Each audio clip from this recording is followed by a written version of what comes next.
Sa bulubunduking bahagi ng bayan ng Rizal sa probinsya ng Nueva Ecija ay may isang tagong kuweba na pinaninirahan ng isang matandang ermitanyo.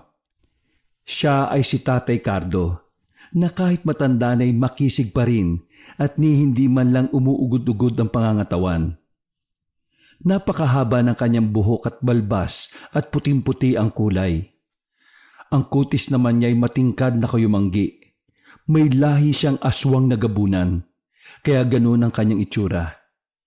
Nagbuhat pa siya sa Antique at dito napadpad sa Nueva Ecija na nagtatago sa mga tao. Minsan, nang lumabas bandang tanghaling tapat si Tatay Cardo mula sa kuweba para sana maganap ng mga tuyong sanga para gawing panggatong sa kalapit na gubat-gubatan, sa di kalayuan ay may namataan siyang nakahandusay na binata sa damuhan. Nilapitan ito ni Tatay Cardo. Aba, bakit may nakahandusay na tao rito? Ano ginagawa nito rito? Hindi man lang natakot at nangahas na pumarito sa gubat na mag-isa. Maya-maya'y biglang umungol ang nakahandusay na binata habang sinisipat ni Tatay Cardo. Lolo, tulong. Kailangan ko ng... At kapag kuway naputol lang gusto pa sanang sabihin ng binata dahil tuluyan na itong nawalan ng malay. Kawawang bata naman ito. Namumutlan at mukhang hinang-hina na. Parang nagigising ang pagdanasa akong muling kumain ng laman ng tao at uminom ng sariwang dugo. Napakatagal ko na rin hindi nang bibiktima ng tao.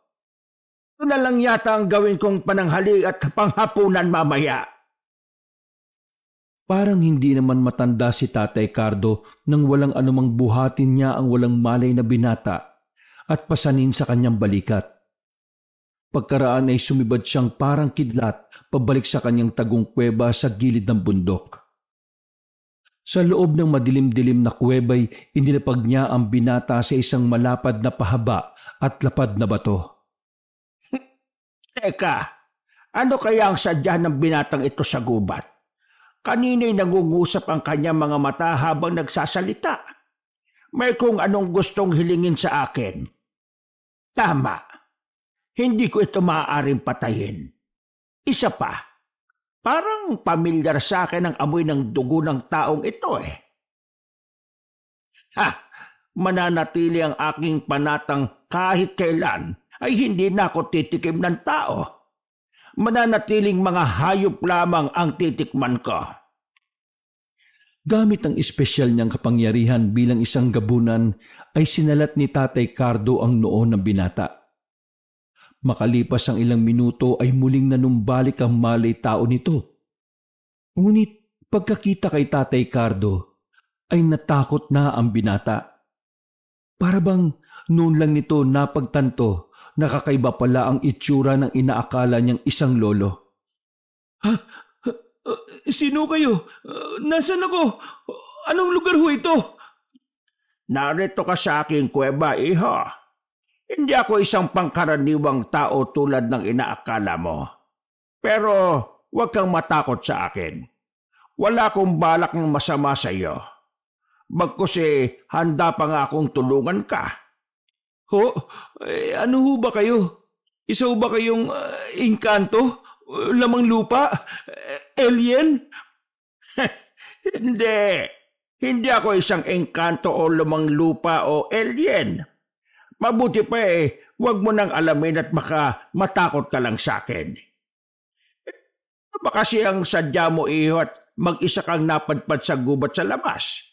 Hindi mo ba alam na delikadong tao sa gubat na ito? Alam kong mapanghanip ang gubat na ito. Pero kasi kailangan kong makahanap ng halamang gamot para ho sa mga magulang kong may malubhang sakit Ayaw ko silang mawala sa akin. Dahil mahal na mahal ko po sila Kahit rin ako may sakit. Naubos to yung kabuhayan namin sa pagpapatingin sa mga albularyo sa barangay namin. Nakakadismaya ho dahil mga mukhang pera na ho sila at ginagatasan na lang ho kaming mga mahihirap na walang sapat na kakayahan na makapanggamot sa mga ospital. Pati ho mga formula ng mga halamang gamot nila ay mahal. At ayaw ko ho nilang ituro kung paano maghalo-halo. Kaya napilitan ho akong magsariling sikap sa paghahanap ng formula. Ay, ganun ba iho? Napakaswapang at napakasasama naman pala ng mga albularyong yon. Mabutit na lamang ko ang sitwasyon mo at sitwasyon sa baryo ninyo sa kamay ng mga albularyong yon. Hayaan mo iho at tutulungan kitang pagbayarin ng mga albularyong yon. Sa papanong panahon ninyo sila pagbabayarin, Lo, mahirap din ho silang kantiin dahil may kapit din ho sila sa barangay official sa amin. Madalas ho nagsasabuatan sila para makontrol kami mga mahihirap Tawagin mo na nga lang pala akong Tatay Cardo, iho. Kung tungkol sa paraang gagawin ko, huwag mo nang alalahanin yon. Katulad ng sinabi ko sa iyo, isa kong hindi pangkaraniwang tao. Ako ang bahala sa masasamang mga albularyo sa baryo ninyo. Oh, ano ho ba talaga kayo? Pwede ko ho bang malaman, Tatay Cardo? Alam mo ba kung bakit mapanganib sa lugar na ito ng gubat-gubatan? Walang taong nakakakita sa akin ang nananatiling buhay. Kaya walang nakakaalam tungkol sa akin at ang tagong kuwebang ito. Anong ibig niyong sabihin? Mamamatay ang sinumang taong makakita sa inyo? Bakit ho ako? Bakit buhay pa ho ako? Buhay ka pa dahil gusto kitang tulungan. Lalo na ngayon, nalaman ko ang sitwasyon mo at ang inyong baryo. Ngayon hahayaan kitang mabuhay. Ngunit sa 3 kondisyon. Ano hong kondisyon? Una, huwag kang matatakot sa akin. Ikalawa, walang dapat makaalam ng tungkol sa akin liban sa iyo. At ang ikatlo, sa oras na ipaalam mo sa iba ang tungkol sa akin, papatayin kita 10 ng buo mong angkan sa karumal-dumal na paraan. At siya nga pala, isa akong gabunan. Gabunan? Hindi ho ba kayo nagbibiro? Mukha ba ako nagbibiro?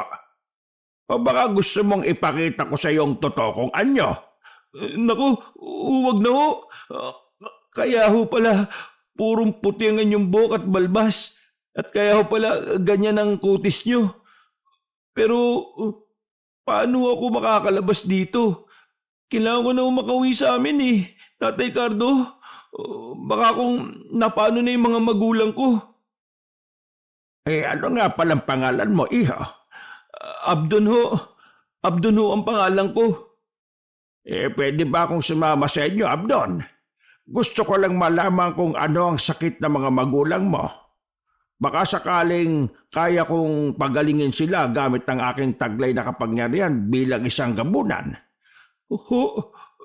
Pwede naman ho, Tatay Cardo. Pero baka mamatay ho sa takot sa inyo yung mga magulang ko Lalo kapag nalaman ho nilang isa kayong aswang na gabunan. Huwag ka mag-alala, Abdon. May kakayahan ako magpalit ng anyo. Isa rin sa paraan ko para maiwasan kong pumatay ng mga taong nakakakita sa akin. Papatayin ko lamang sila kung ang totoo kong anyo ang nakita nila. Kung hindi mo alam panata ko na sa sarili ang huwag mambiktima ng tao. Hindi lahat ng aswang na gabunan na katulad ko masama. May ilan pa rin naman sa amin na mabuti. Talaga ho ba? Pero natatakot pa rin ho ako sa inyo Tatay Cardo. Patutunayan ko sa iyo na mabuti akong gabunan. Mula ngayon ay magturingan tayong magkaibigan. Halika at magsagawa tayo ng sandugo bilang katibayan ng ating pagkakaibigan. Sa harap ni Abdon ay pasibad na kumuha si Tatay Cardo ng mangkok na gawa sa pinatuyong bao ng nyog at isang matalim na balaraw. Inilapag ni Tatay Cardo ang mga ito sa ibabaw ng malapad na batong dating kinahihigaan ni Abdon. Ganun na lang ang pagkagulat ni Abdon sa nasaksihang sobrang bilis na pagkilos ni Tatay Cardo. Ganyan mo ba talagang isang gabunan kong kumilos, Tatay Cardo? Simbilis ng kidlat? Oo, iho. Kaya kung balak mo kong patayin, mahihirapan ka. Higit pa sa karaniwang aswang lamang ang isang gabunan. Marami pa akong espesyal na kakayahan. Ngunit hindi ko pa maaaring sabihin sa iyo ngayon. Saka na kapag lumalim na ang ating pagkakaibigan. Tatay Cardo, o pwede ba ninyong ibahagi ang ilang parte ng inyong kapangyarihan sa isang tao? Oo, maaari. Pero ang bagay na yan hindi basta-basta. May mga kondisyon sa pagsasali ng kapangyarihan at mga kwalifikasyon na kailangang taglayin para ito'y maging matagumpay. Bakit? Gusto mo bang bahaginan kita ng aking mga kapangyarihan? Ha? Kung pwede lang ho sana eh. Sawa na ho kasi akong inaapi-api lang kaming mahihirap na mga taong nakakataas sa amin. Parang gusto kong iparamdam din sa kanila kung paano maging isang api-apihan eh. Tignan natin balang araw, iho. Malay mo, makita kong magiging kwalipikado kang salinan sa paglipas ng panahon. O siya, simulan na natin ng sandugo. Katunayan isa ito sa kumbagay panimulang anyaya sa posibleng pagsasalin sa hinaharap. Ibinuka ni Tatay Cardo ang kanan niyang palad at gamit ang matalim na balaraw ay mabilis siyang lumikha ng hiwa. Pakuyom niyang piniga ang nalikang sugat at pinatulo ang dugo sa mangkok ng baon ng nyog. Sumunod ay ganun din ang kanyang ginawa sa kanang palad ni Abdon. Pagkaraan ay ininom ni Tatay Cardo ang kalahati ng laman ng mangkok. Ang natirang kalahati naman ay ipinainom niya kay Abdon. Biglang nagkikisay si Abdon matapos niyang mainom ang natitirang pinagsamang dugo sa mangkok. Mistula siyang parang kinukumbulsyon at ang mga matay halos tumirik. Tumagal ito ng mga ilang minuto hanggang sa humupat bumalik na ulit sa normal ang lagay ni Abdon. Anong nangyari sa katawan ko, Tatay Cardo? Halos mamatay ho ako sa pag-inom ko ng pinagalo nating dugo eh. At yung lasa, hindi ko maintindihan ang lasa. Ngayon may kaunting porsyento na ng aking dugo ang iyong dugo. Diyan na magsisimulang sukatin ng aking dugo kung karapat dapat kang salinan sa hinaharap. Saka parang nawala ang sakit ko, Tatay Abdon. Guminawa ho ang pakiramdam ko. Isa yan sa epekto ng pag-inom mo ng dugo ko. Pero hindi ibig sabihin hindi ka na makakasakit uli. Kaya lang medyo mas mabilis kang gumaling kaysa sa dati. Ang galing naman ho. Naku, salamat ho talaga ng marami, Tatay Cardo. At naging kaibigan ko ho kayo. Siya nga ho pala. Tara na ho sa amin. Paniguradong gutom na rin ho ang mga magulang ko. Ako lang ho ang inaasahan nila sa bahay eh. Hindi pa ho sila nagtatanghalian. At ganun na nga ang nangyari. Nagpalit ng anyo si Tatay Cardo bago siya sumama kay Abdon. Naging itim ang puting buhok at balbas. Umurong at umiksi rin ang mga ito. Pumusyaw rin ang kulay ng kanyang balat at medyo bumata ang kanyang itsura. Gamit ang anyay kapangyarihan ay simbilis ng kidlat silang naglaho ni Abdon at agad nakarating sa dampang bahay ni na Abdon sa malapit sa bukirin. Lumitaw sila sa bandang hindi mapapansin ng mga magulang ni Abdon. Ngunit isang hindi inaasahang tagpo ang nadatnan nila. Naroon sa loob ng dampan ni na Abdon ang ilang albularyo. May kung anong mga halamang gamot ang inilalapat nila sa may sakit na mga magulang ni Abdon. Narito na naman ho pala yung mga pesteng albularyo, Tatay Cardo. Wala na akong tiwala sa kanila eh. Shh! Sandali, Abdon. Huwag ka muna maingay. Hindi muna nila tayo pwedeng makita. Pagganahin ko muna yung kapangyarihan kong hindi makita ng mga tao. Pati ikaw pansamantalang hindi rin muna nila makikita. Magmasid muna tayo at makinig. Nasaan na ba yung walang silbi niyong anak? Bakit niya kayo iniwan ng walang tumitingin sa inyo? Wala na nga kayong gamot Hindi pa pala kayo ipinaghandaan ng pananghalian. Kung hindi pa kami dumating para maningil baka paglalamayan na kayo bukas. Ayan ha. Nilapatan namin kayo ng formula ng halamang gamot para sa sakit ninyo. Heto pa ang isang boteng pampahid ninyo sa tuwing sinusumpong kayo. 2, 3 na pala. At makakulangin. Hindi yan libre ha. Ililista kong utang na naman ninyo na babayaran nyo sa susunod na katapusan ng buwan. Kapag nagpatuloy na hindi kayo nakakabayad kada buwan, ay mapipilitan kaming ilitin ang bukid na sinasaka ng anak ninyo. Entiendes? Sa akin naman, gwapo naman at maganda ang katawan ng anak ninyo. Mukhang ducks pa. Pwede na sa akin na siya ang ibayad ninyo. Sold na ako kahit matikman ko lang siya ng minsan. At kapag talagang na-enjoy ko siya, promise, next time na need ang serbisyo ko, libre na always. Maawa naman kayo sa amin. Alam niyo naman na kayo lang ang maaasahan namin. Wala kaming kakayahang magpadoktor sa bayan. Saka walang-wala rin kami. Saka huwag niyong sasalingin ang anak ko. Hindi ako makakapayag. Baka pwedeng saka na kami magbayad kapag nakabawi na kami at makaluwag-luwag. Ang tanong kailan pa kayo makakabawi? At talagang nangangarap pa kayong aasenso balang araw? Nako Imelda, sa panahon ngayon, ang mahirap ay lalong humihirap. Bakit ika mo? Kasi nandito kaming nakakaangat at tuntungan lang kayo ng mga paa namin. Ang sama naman ng tabas ng dila mo. Sa bagay, ano ba namang aasahang lalabas sa bulok na dila kundi puro kabulukan? Balang araw, yang dila mo rin na magpapahamak sa'yo. Abahoy, islaw, lantang kalabaw. Kung makasagot kay parang may sapat ka pang lakas para labanan kami Baka isang tadya ko lang sa'yo magpantay na ang mga paa mo. Ano, maghahamon ka? Tama na kayo. Sige na, gawin niyo na ang mga maibigan ninyo kung hindi kayo takot sa karma. At hinihiling ko na sana, huwag mabaliktad ang sitwasyon natin balang araw. Pero kahit mabaliktad, hindi ko pa rin gagawin ang tulad ng ginagawa niyo sa amin. Dahil may takot kami sa Diyos. Ay nako, Imelda, huwag mo nga mabanggit-banggit ang Diyos dito. Isaksak mo sa kokote mo na walang Diyos. Dahil kung meron, bakit ang sama na kalagay ninyo ngayon? Nasaan siya? Bakit hindi niya kayo tinutulungan na bear?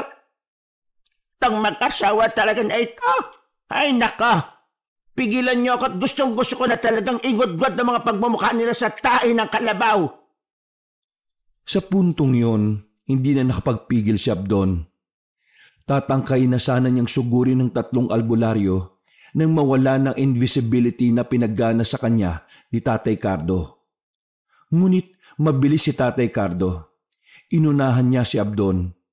Sing bilis ng kidlat niyang dinala ang 3 albularyo sa isang bahagi ng gubat na maraming mababagsik na bubuyog. Sinalat niya ang pugad ng mga bubuyog at pasibad na iniwan ang mga albularyo roon. Ang kawawang 3 albularyo ay walang nagawa kundi magsisisigaw ng saklolo habang kumakaripas ng takbo. Dinumog sila ng galit na mga bubuyog. Ay Diyos ko, sana tayo? Ay, bakit bigla tayo napadpad dito? Bakit ang daming bubuyog? Nanang ko pa! Ay naku, aray ko! Oh my gosh! Gadaming bees! Ang face lock ko! I cannot! Off! Ay, nako! May sa engkanto yata ang pamilya nila Islaw! Tingnan nyo! Bigla nilang tayong napadpad dito! Aray ko!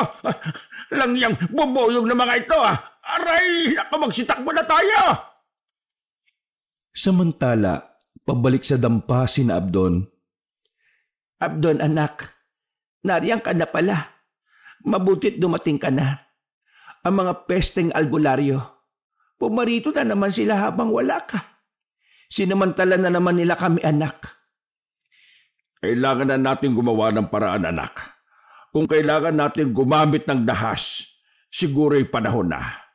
Sumusobra na mga albularyong yon. Masama silang ehemplo sa iba. Kaya pati yung ibang albularyo gumagaya na rin sa kanila. Hayaan nyo inay, itay. Ako ang bahala sa mga iyon. May isa po akong kaibigan makakatulong ko para may pagiganti ko kayo. Habang nagsasalita si Abdon, ay lumitaw muli si Tatay Cardo sa bandang likuran niya. Hindi yun napansin ni na Imelda at Islaw. Naramdaman ni Abdon ang presensya ni Tatay Cardo kaya napabaling siya rito. Heto na pala siya, inay. Tay, ang kaibigan ko. Siya po si Tatay Cardo. Tatay Cardo, sila po mga magulang ko. Si Nanay Imelda at si Tatay Islaw. Magandang hapon. Kayo pala mga magulang ni Abdon. Kaluguran kong makilala kayo. Cardo, ikaw ba talaga yan? Kilala mo siya, Islaw? Islaw, kaya pala pamilyar sa akin ang amoy ng dugo ng iyong anak. Ikaw pala ang kanyang ama. Ikaw na pala yan. Dati no kayo magkakilala ni Itay, Tatay Cardo? Paano nangyari yun? Mahabang kwento anak. Imelda, kung isasalaysay namin sa inyo, baka magulat rin kayo. At huwag sana kayong mabibigla na si Cardo ay hindi normal na tao. Anong ibig mong sabihin, Islaw? Kung hindi siya normal na tao, ano siya? Huwag sana kayong matakot, inay. Ako rin po alam ko na kung ano talaga si Tatay Cardo. Sikreto lang po natin ito at tayo lang po makakaalam. Si Tatay Cardo po, inay, ay isang aswang. Aswang na gabunan. Ha? Diyos ko, siya na ba yung dati mong ikinukwento sa akin, Islaw? Totoo pala yun. Akala ko gawa-gawa mo lang. Paano kayo nagkakilala ng anak ko, Cardo? At saan ka ngayon nagtatago? Mabutit hindi ka natuksong lapangin si Abdon. Nakita ko siyang nakahandusay sa labas ng tagukong kuweba sa gilid ng bundok. Islaw, dinala ko siya sa kuweba ko. Totoong muntik ko na siyang pagbalakang biktimahin.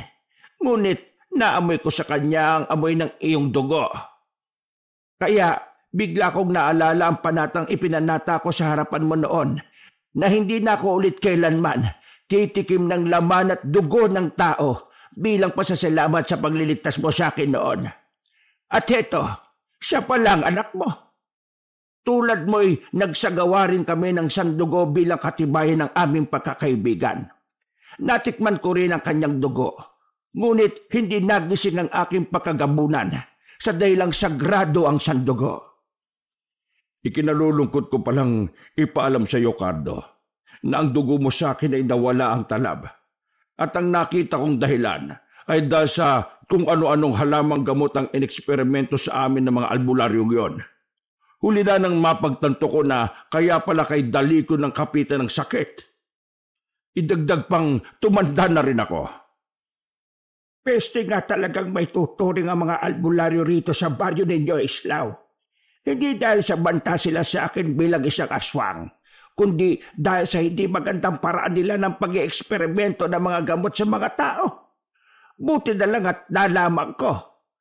Mula ngayon si Abdon ang aasahan kong maaaring salina ng aking mga kakayahan bilang gabunan sa hinaharap.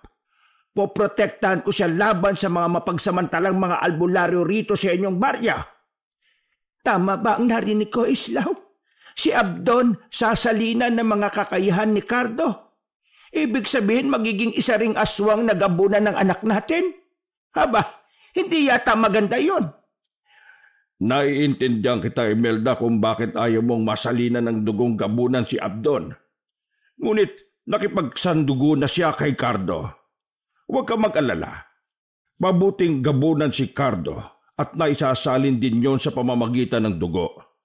Isa pa hindi basta-basta ang pagsasaling magaganap. May mga kwalipikasyong kailangan pang makita ng dugo ni Cardo sa anak natin. Panahon na lang ang makapagsasabi kung karapat dapat siyang salinan o hindi. Ganun ba? Pero bakit kasi kailangan pa ang pagsasalin? Bakit nauubos na ba ang mga gabunan para kailanganin pang magsalin? At sa isang tao pa talaga? Doble kasi ang ilalakas ng naisali na kakayahan ng isang gabunan kung sa tao ito isasalin. Mahalaga ito lalo na kung kailangan talunin ng isang masamang gabunan. Isa pa, matanda na rin si Cardo na pares natin. Sayang ang kanyang kapangyarihan kung hindi ito may sasalin sa iba. Habang nag-uusap pa sina Tatay Cardo at ang kanyang mga magulang, walang ano-ano ay naulinigan ni Tatay Cardo gamit ang matalas niyang pandinig, ang paparating na pulutong ng mga tao sa munting dampa ni na Abdon. Teka, naririnig kong may paparating na grupo ng mga tao at papunta na sila rito sa inyong dampa. Hindi nila ako pwedeng makita. Ngunit dito lang ako sa paligid. Humanda kayo. Naririnig ko ang tinig ng 3 albularyong nandito kanina.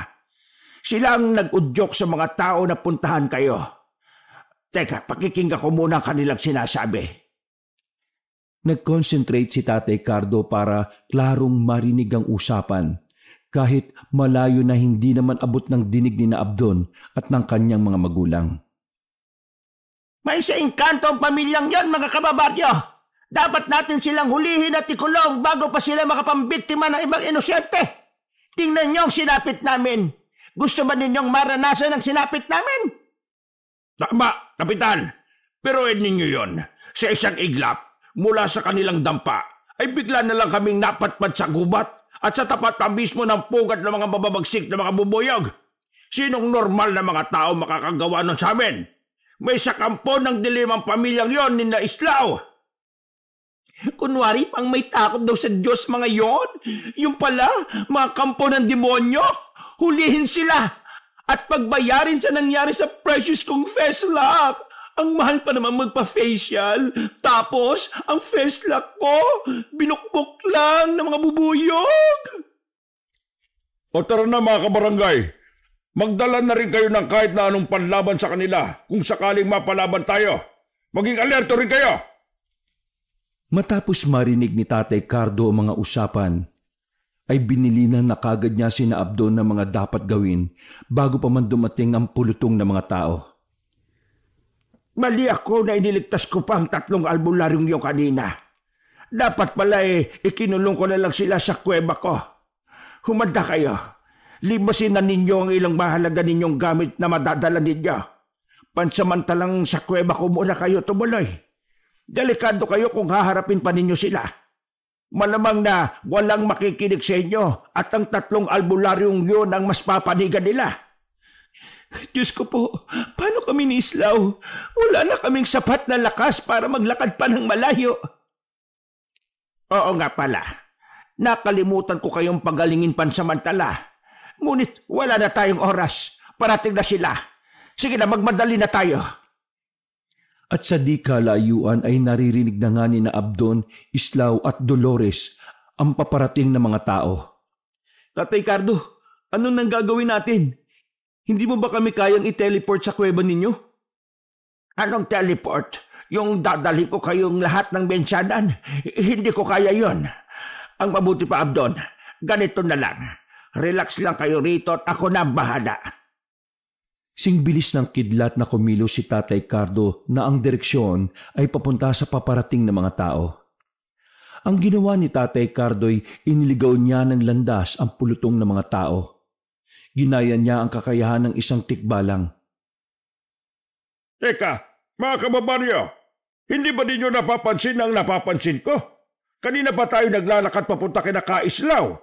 Kanina'y malapit na tayo, hindi ba? Oo nga, Kapitan. Bakit pala nandito pa rin tayo? Iba dumaan na tayo rito kanina? Oo nga no. Parang nagpapabalik-balik na lang tayo, Kapitan. Ano kaya ang ibig sabihin nito? Ano ba yan? Hindi kayo natitikbalang na tayo? Papahapon na rin kasi. Lagpas na ng 3:00. Diyos mio. Mga kababaryo, malamang natikbalang silang tatlo kanina. Mukhang wala kinalaman sila Kaislaw sa nangyari sa kanila. Mukhang isang tikbalang ang nasagi nila kaya pinaglalaroan tayo ngayon. Maaari nga. Tandaan nyo, malapit sa gubat-gubatan ng lugar natin kaya posibleng may mga tikbalang na naninirahan sa mga puno rito. Ugaliin nyo kasing magtabi-tabi para hindi kayo makasagi. Hindi na ho tayo tutuloy, Kapitan. Kawawa naman ang sinapit namin kung hindi mabibigyan ng hustisya. Pero base sa nararanasan natin ngayon, maliwanag na walang kinalaman dito ang pamilya ni Kaislaw. Hindi sila may sa engkanto. Kayo mismo ang nakasagi sa tikbala kaya pinaglaruan kayo. Kami rin ba kailangan madamay sa bagay na kayo lang din naman ang dahilan? Kaya hindi na tayo tutuloy. Mga kababaryo, tara na! Pagsimbalik na tayo! Nagsialisa na nga ang mga tao na ikinutuwa ni Tatay Cardo na nagmamasid na nakakubli sa isang malapad na puno ng sampalok. Binalikan nila sina Abdon. Ligtas na kayo, Abdon. Walang pag-uubog na magaganap. Idiligaw ko sila at inakala nilang pinaglalaroan lang sila ng tikbalang. Simula ngayon ay mag-iingat kayo sa bawat kilos ninyo para hindi na kayo pagdudahan ng mga tao. Ako ba mag-iingat din nang hindi kayo mapahamak ng dahil sa akin? Salamat naman kung ganon. Kung bakit ba naman kasi pagkasasama ng ugali ng mga albularyong yon? Kung may kapangyarihan lang ako, parurusahan ko talaga sila. Sa totoo lang ayaw ko nang makita pa sila kahit na kailan. Para kasing matutuyo ang dugo ko sa tuwing paparito sila. Ako man, Imelda. Ayaw ko na talaga silang makita pa. Umukulo talaga ang dugo ko sa tuwing nariyan sila Katakot-takot na pagpipigil ang ginagawa ko pagkat baka lalo pang ikasama ng puso kong humihina na rin. Wala namang imik si Tatay Cardo matapos marinig ang mga hinaing ni Islaw at Imelda. Maging si Abdon ay wala ring imik. Inoobserbahan kasi nila ang reaksyon ni Tatay Cardo at binabasa niya kung ano ang maaring nasa isip nito. Pinagaling pansamantala ni Tatay Cardo ang mga karamdaman ni Islaw at Imelda, gamit ang kakayahan niyang magpagaling. Makaraan ay kinausap niya si Abdon tungkol sa mga nalalaman niya sa mga halamang gamot na sariling sikap niyang natutunan. Nang lumatag na ang dilim, ay nagpaalam na si Tatay Cardo kina Abdon. Ngunit hindi sa kuweba niya tumuloy si Tatay Cardo. Sa halip ay pumaroon siya sa kaloob-looban ng baryo habang nagpapalit ng anyo tungo sa pagiging isang nakakatakot na gabunan. Humanda kayo mga albularyo. Kayo na nagpapahirap sa mga kaibigan ko. Ipapalasap ko sa inyo ang sarili nyo kasamaan. Unang pinuntahan ni Tatay Cardo ang lalaking albularyo. Nakita niya itong nakikipag-inuman sa isang kubo kasama ang ilang kalalakihan. Nag-isip si Tatay Cardo ng paraan kung papaano niya masusunggaban ang albularyo. Nagpalitan niyo siya at naging kamukha niya ang asawa ng albularyo na kanina lang ay naglapag ng kanilang mapupulutan. Sa wakas ay tila tinawag ng kalikasan ng lalaking albularyo. Humiwalay ito sa mga kasama para saan umihi saglit malapit sa isang puno kung saan nagkukubli si Tatay Cardo. Lelang, anong ginagawa mo riyan? Inakit ni Tatay Cardo na anyong si Lelang ang lalaking albularyo. Halika, Bong. Parang gusto kong subukan mag-ano tayo doon sa may taniman. Mukhang masarap yun At sumunod naman ang walang kamalay-malay na albularyong si Bong. Ngunit doon nasing bilis ng kidlat na tinangay ni Tatay Cardo ang albularyo habang mahigpit niyang binusalan ang bibig nito gamit ang malapad niyang palad. Dinala niya ito sa kaniyang kuweba at doon walang awa at galit na galit niyang pinagluray-luray ang katawan nito. Ang sumunod na hinanap at pinuntahan ni Tatay Cardo ay ang babaeng albularyo na may matabil at matalas na dila. Hindi nalalayo ang bahay nito sa lalaking albularyo. Kasalukuyang itong naglalaba kahit gabi gamit ang washing machine.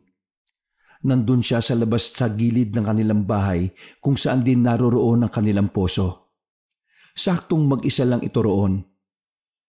Ay nako naman, walang yung pamilyang yon. Ang hirap pala maglaba na maraming sugat gawa ng tusok ng lintik ng mga boboyog. Matalsikan lang ng bula pagkahapdi-hapdi na. Pwes, bukas na bukas din ay gagantihan ko sila. Maghahanda ako mamaya ng langis na pampahid na nakakasunog ng balat. Humanda ka, Islaw! Humanda ka, Imelda! Humanda ka...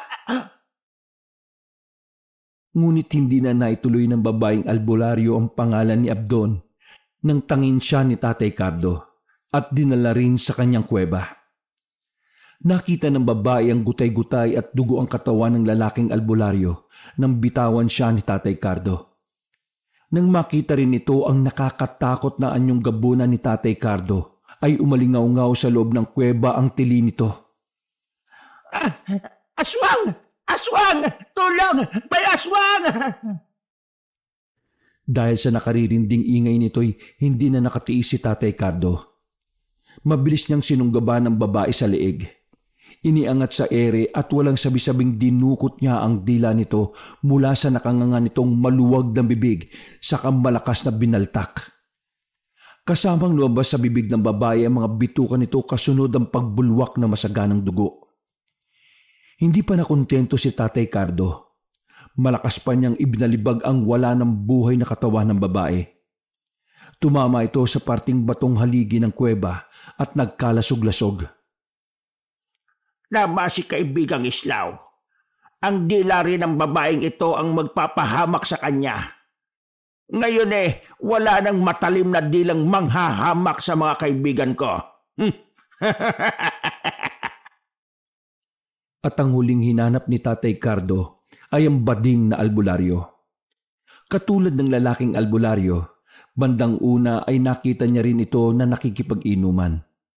Ngunit mga bagets ang kainuman nito at kaharutan. Nang umihipan samantala ang isang gwapong bagets, ay ginamitan ito ni Tatay Cardo ng pampawala ng malay tao, saka niya kinopya ang itsura nito. Hindi naman nahirapan si Tatay Cardo dahil sinundan pala ng bading na albularyo ang umihing gwapong bagets na balak sanang pagsamantalahan. Wala itong kamalay-malay na aswang na pala ang kanyang kaharap. Mabilis ulit na tinangay ni Tatay Cardo ang bading na albularyo at dinala muli sa kanyang kuweba. Hoy, saan mo ako dinala? Bakit ang dilim? Aba, mukhang game ka ha? Ngunit pagkaharap ng bading na albularyo sa inaakala niyang bagets, ay nanlaki at namilog ang mga mata nito. Oh my gosh! Isweng! Saklaw-law! Isweng! Tulungan me!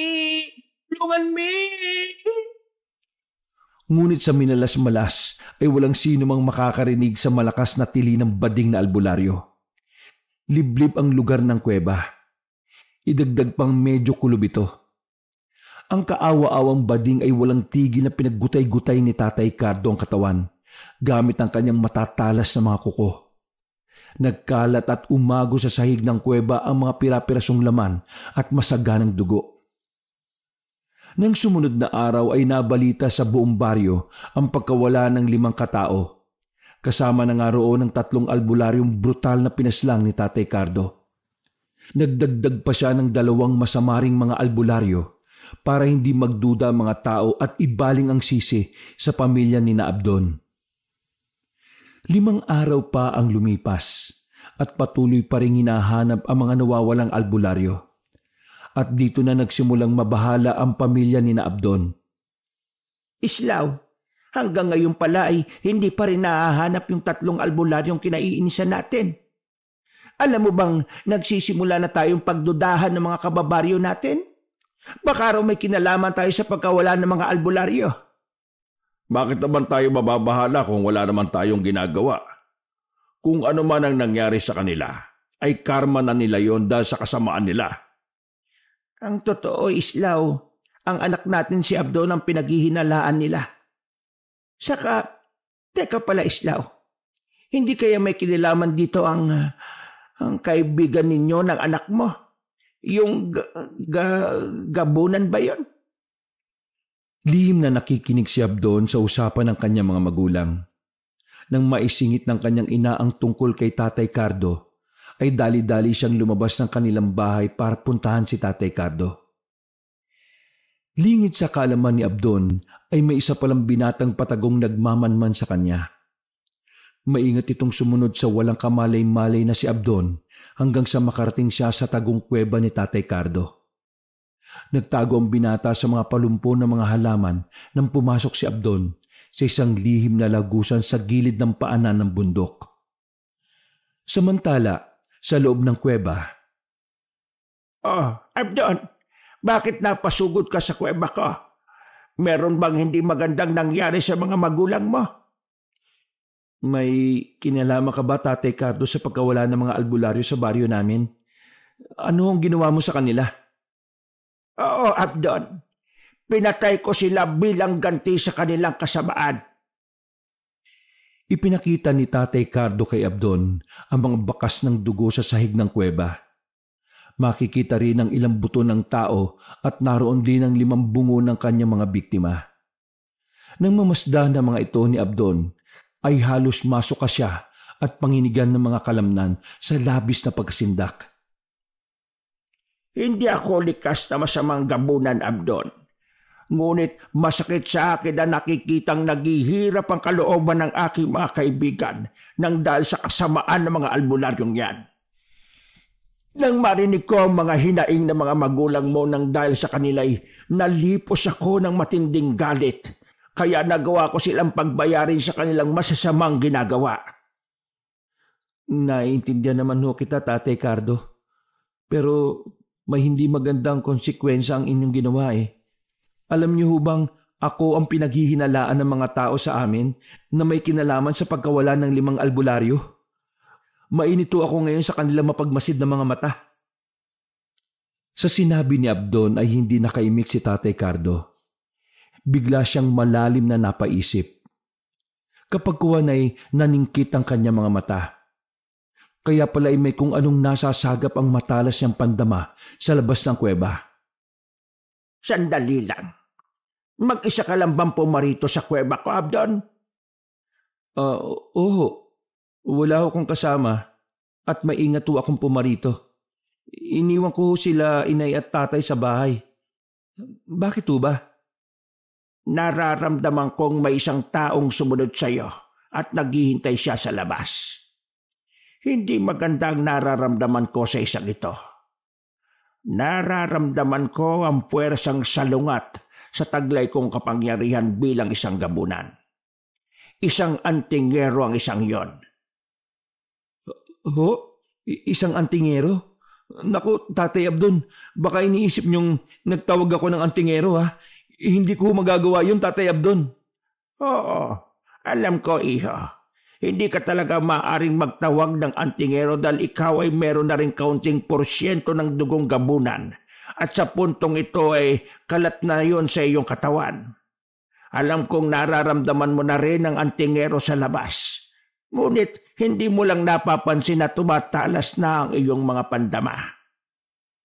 Sa sinabi ni Tatay Cardo ay sinubukang pakiramdaman din ni Abdon ang kanyang mga pandama. Nang gilalas pa siya nang matukoy niya ang antingerong nagkukubli sa may labas ng kuweba. Totoo ngang matalas na rin pala ang kanyang mga pandama.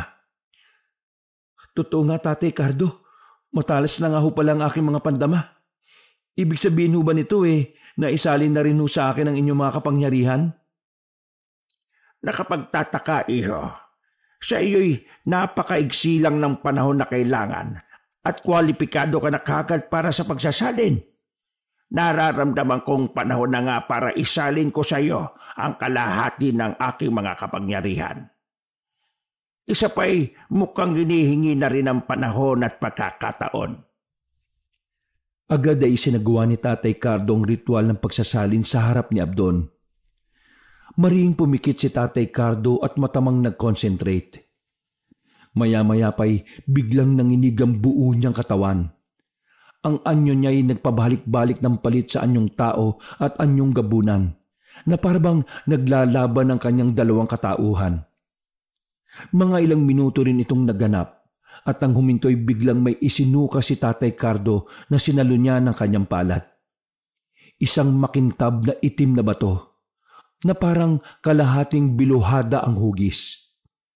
Labis na hiningal si Tatay Cardo sa isinagawa niyang proseso. Kunin mo itong batong ito, iho. Bakas ang pagkamanghasa mukhang tumalima si Abdon sa utos ni Tatay Cardo.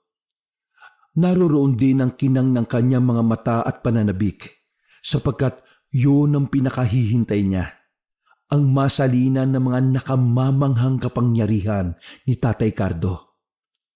Lunukin mo na kagad, iho, bago pa man yan kusang bumalik sa akin. Malakas pa ang balanin yan sa kalahating bahagi nito na nasa akin pa. Ang kalahating bahagi nito ay hindi ko pa maaaring ibigay sa iyo sa ilang kadahilanan. Isa pa'y kailangan mo munang gamayin ang pagdadala ng batong yan sa iyong katawan. Hindi biro-biro ang pagdaraanan mo dahil dyan. Dahil sa kasabikan ay nilunok nga kagad ni Abdon ang nasabing itim na bato. Ngunit bigla siyang parang nasamid nang marinig ang mga huling tinura ni Tatay Cardo. Hindi niya naisip kagad yon. Ano, Tatay Cardo? Ibig niyong sabihin may matindi pa akong pagdaraanan dahil sa batong nilunok ko? Sabihin nga ninyo sa...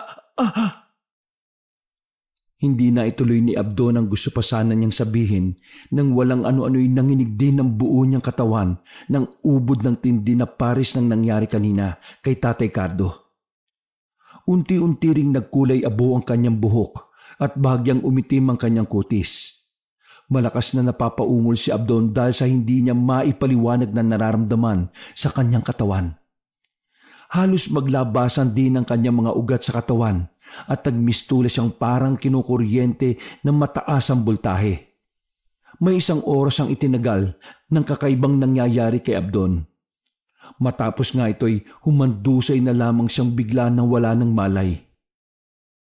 Alalay namang sinapo ni Tatay Cardo ang lupaypay na katawan ni Abdon, kung kaya hindi bumagsak sa mabatong sahig ng kuweba. Nang muling bumalik ang malay ni Abdon, ay matinding pagsusuka naman ang kanyang dinanas. Halos isuka niya ang lahat ng laman ng kanyang sikmura. Isang buwan mo yang daranasin, Abdon. Ibig sabihin ay kailangan mo munang malayo sa mga tao sa loob ng isang buwan. Dito ka muna sa aking kuweba. Kasunod niya ay magsisimula ng hanapin ang iyong katawan ng sariwang dugo at laman. Ngunit hindi ka maaaring mambiktima ng tao. Sa halip ay mga hayop lang ang maaari mong biktimahin. Tutulungan kita sa bagay na yan ng pagdidisiplina sa sarili. Tulad ng dati kong ginawa nung manata ako sa iyong ama na hindi na ako mambibiktima ng mga tao. Pero paano sila inay at itay?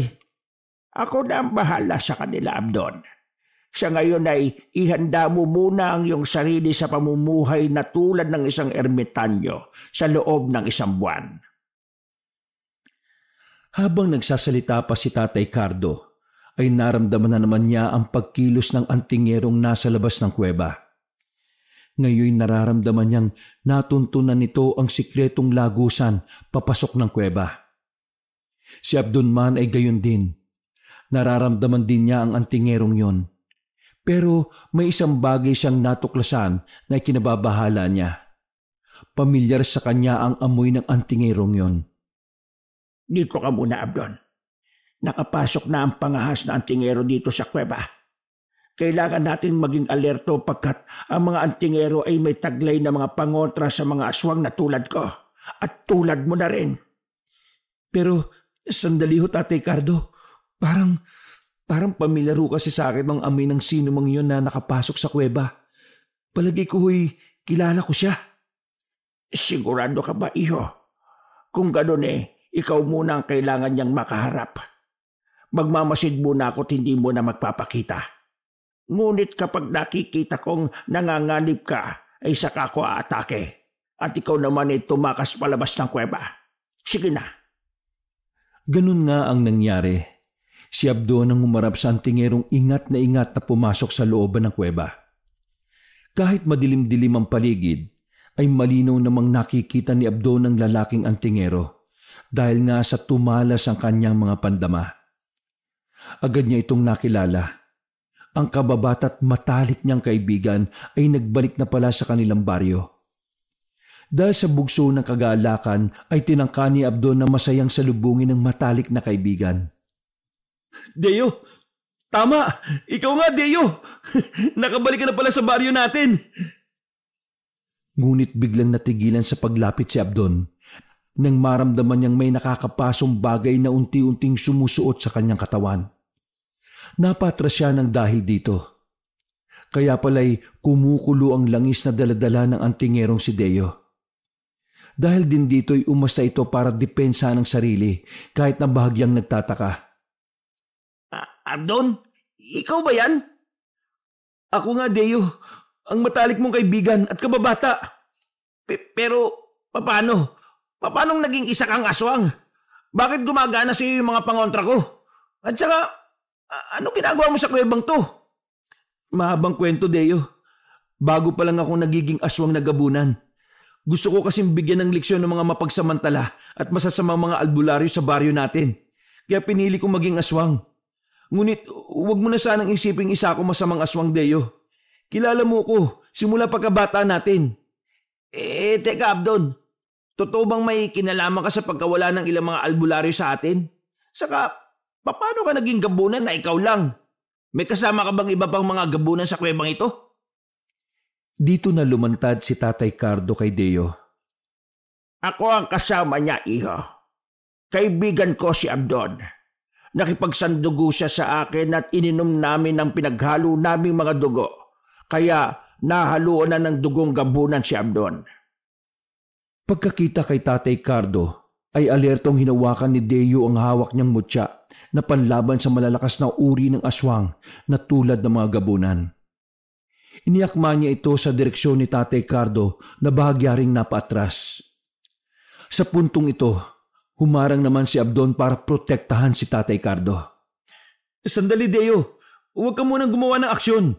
Hindi masamang gabunan si Tatay Cardo. Ang totoo'y kaibigan din siya ng tatay ko noon pa man, nung dating nasa Visayas siya.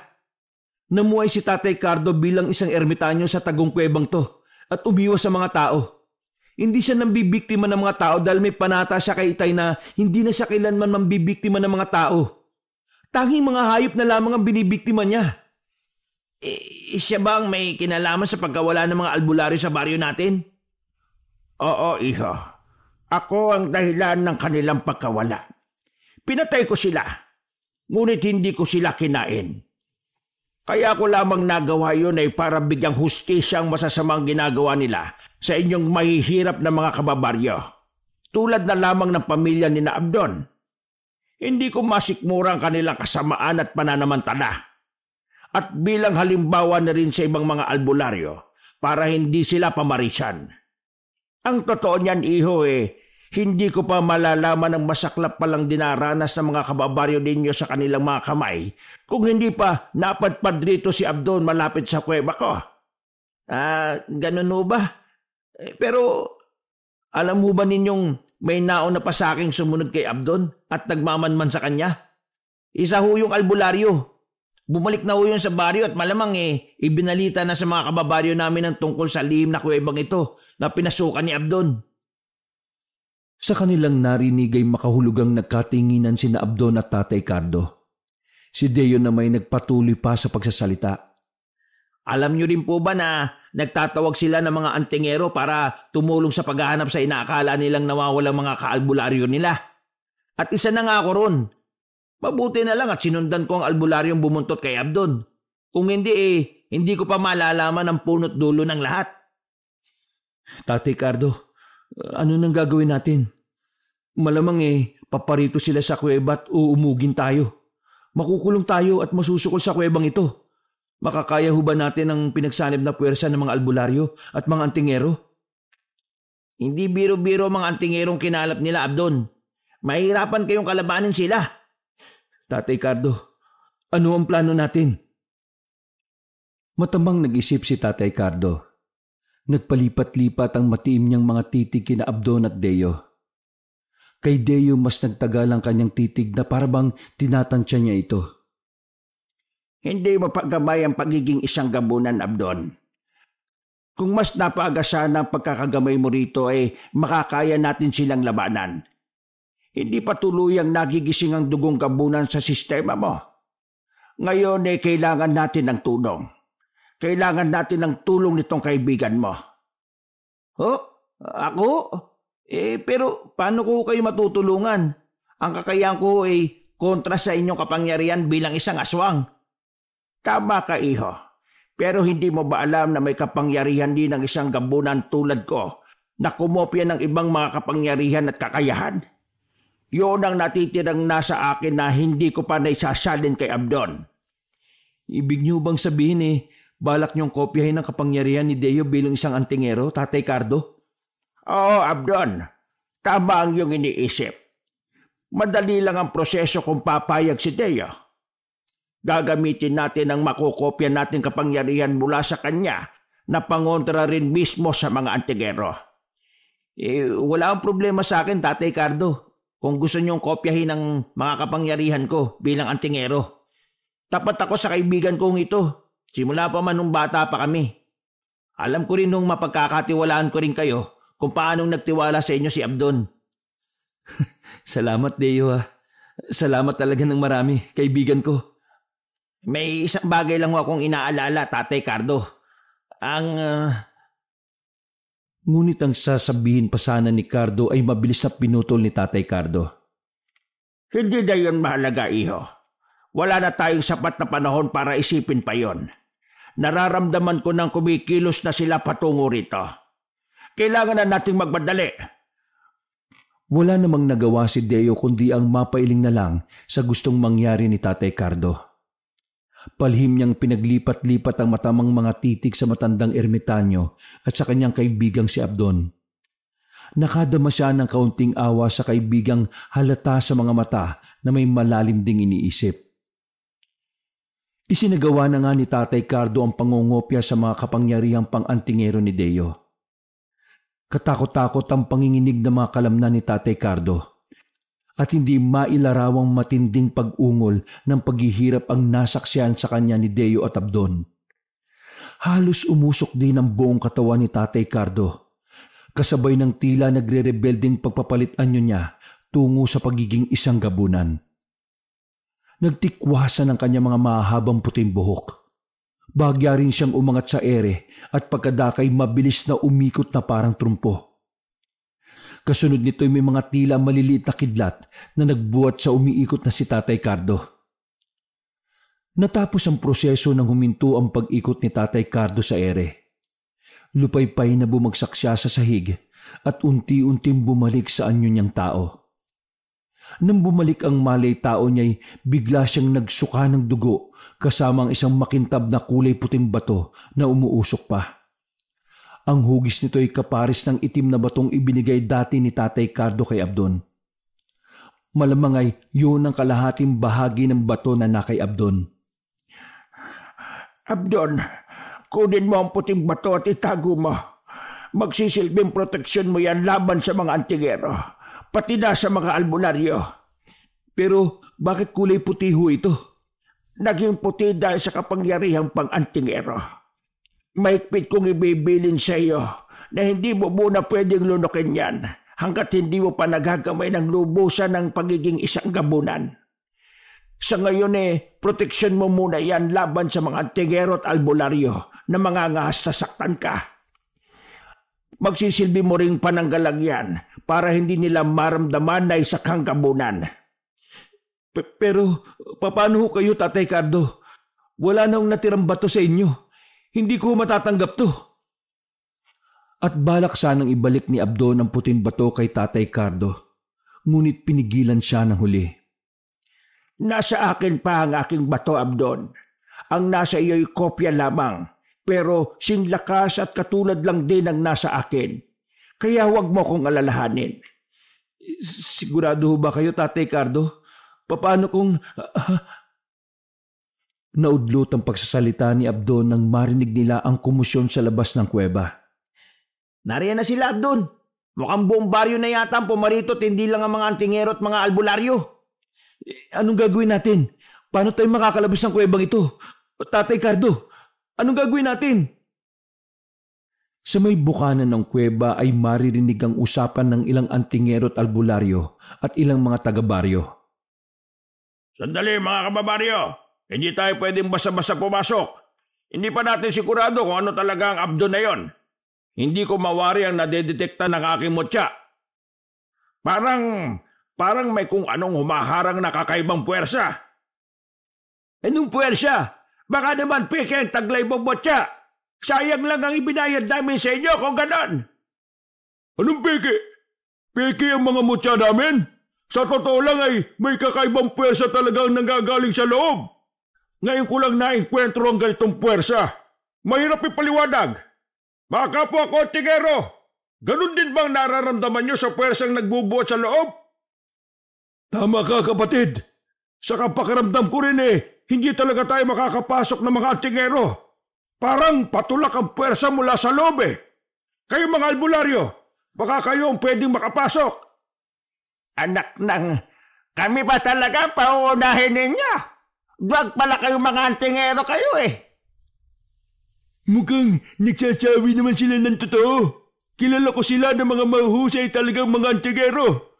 Kaya nga sila ang tinawag ko O siya, ako na lang ang magpapatiuna sa loob. Marami naman tayong dalang makabuhay at mga langis na pangontra ng mga aswang at mga antingero, tama? Sige na, tayo na nga mauna. Total, hindi rin naman kumukulo ang mga langis natin Tara nang hanapin ang damuhong Abdon na yon. Malaman ko lang na may kinalaman talaga siya sa pagkawala ni Nabong at ng iba pa nating mga kaalbularyo mananugot siya sa akin.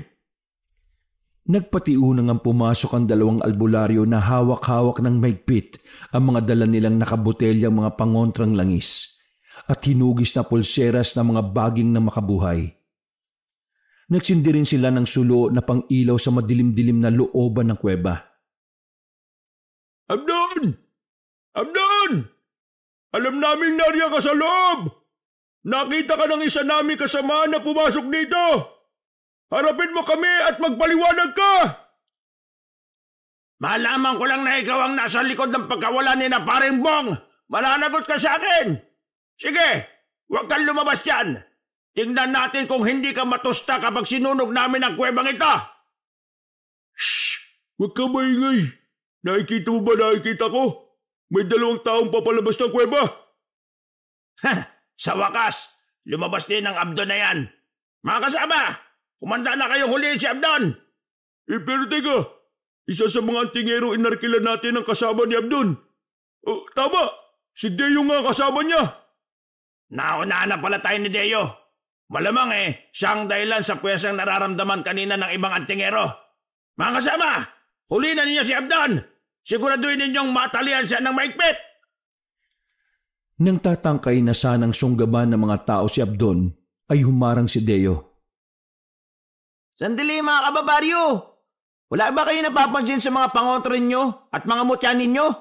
Hindi aswang o kung ano man ang kaibigan ko. Kung aswang siya o engkanto o lamang lupa, di sana'y nadetektan na ito ng mga taglay niyong pangontra at mutya. Isa pa nakausap ko na siya.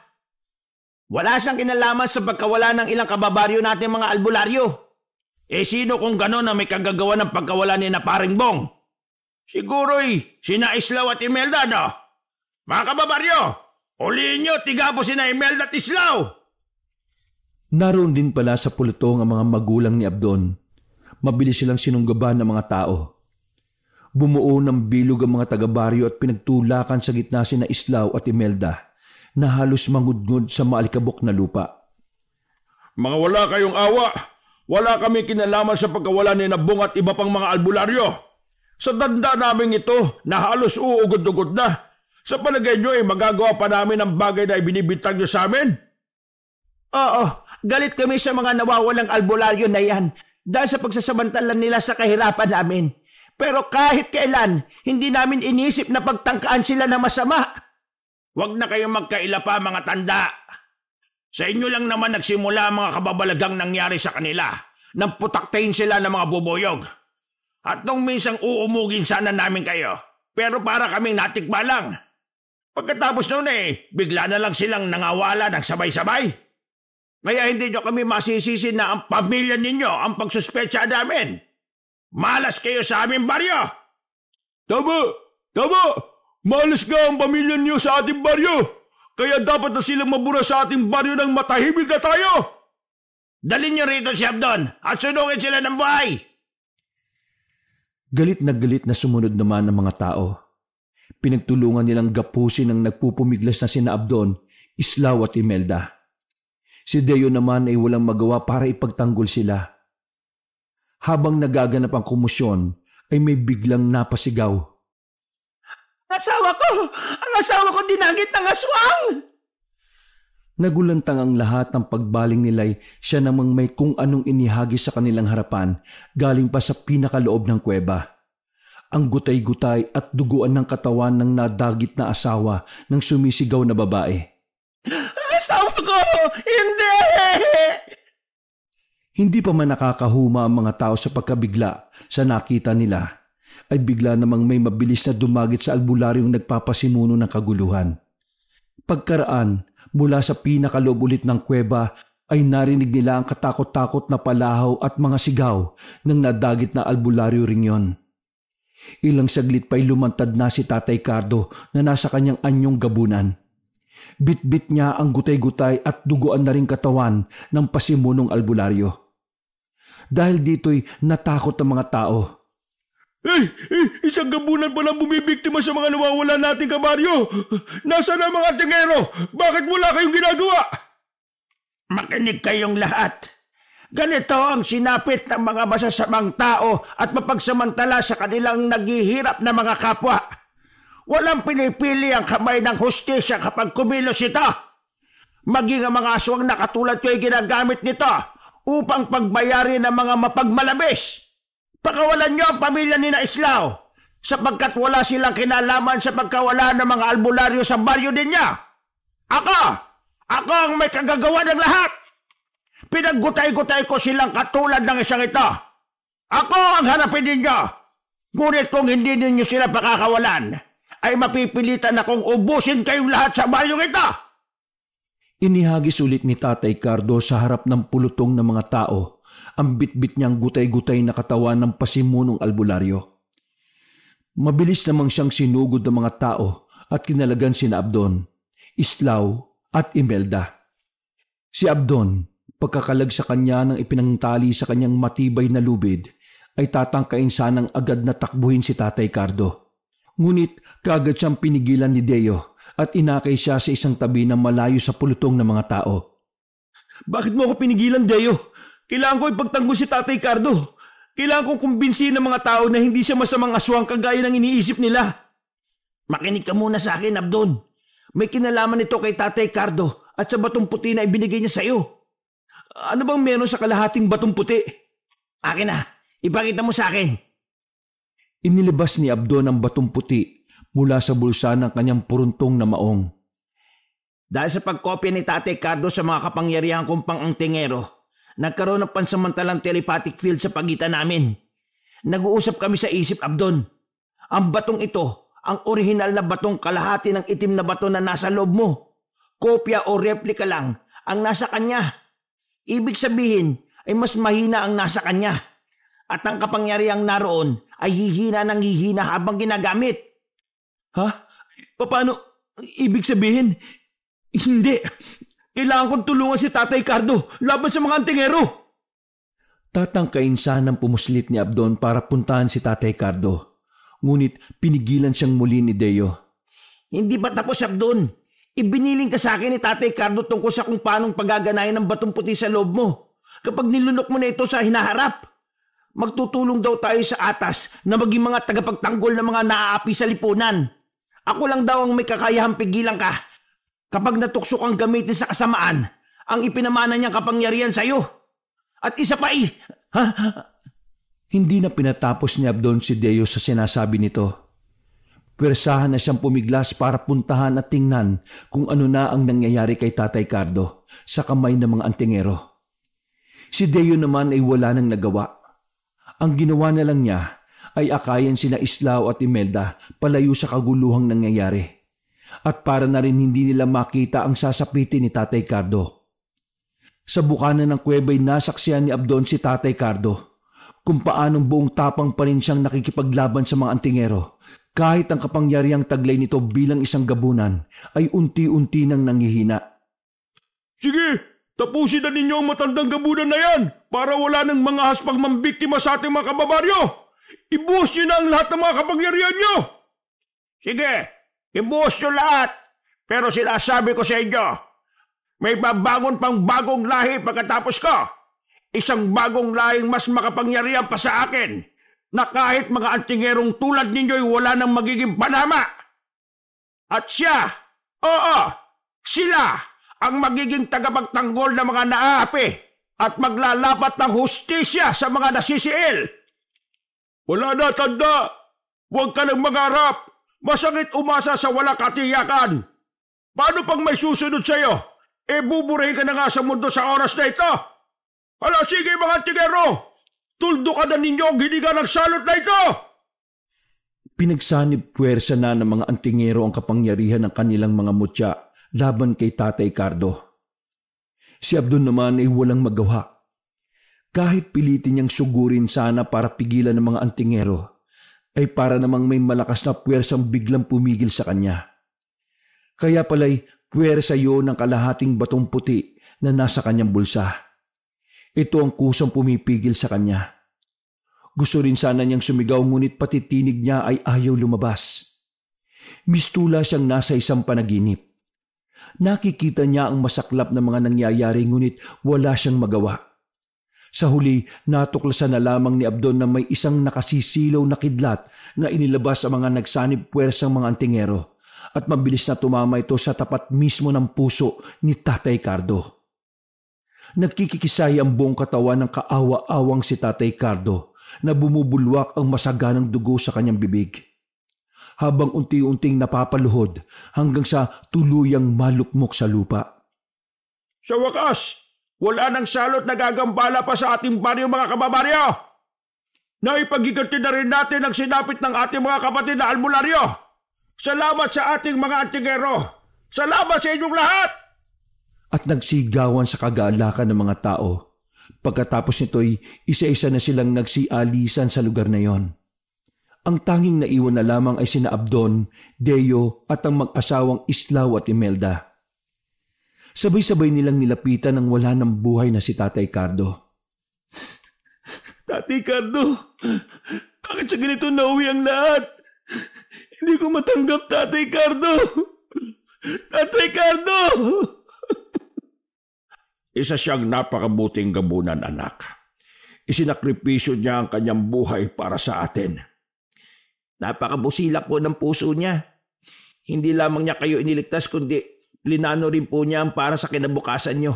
Siniguro ho niyang may susunod pa rin sa kanya na magiging tagapagtanggol ng mga naaapi. Isinakripisyo niya ang kanyang kapangyarihan para ito'y mapahusay pa at magamit ng susunod na lahi. Tahan na, Abdon, anak. Mula ngayon, alam kong ikaw na ang papalit sa papel ng iyong Tatay Cardo. Nagtiwala siya sa iyong hinding-hindi mo siya bibiguin. At salamat din sa iyo, Abdon, at magiging parte ako ng iyong papel.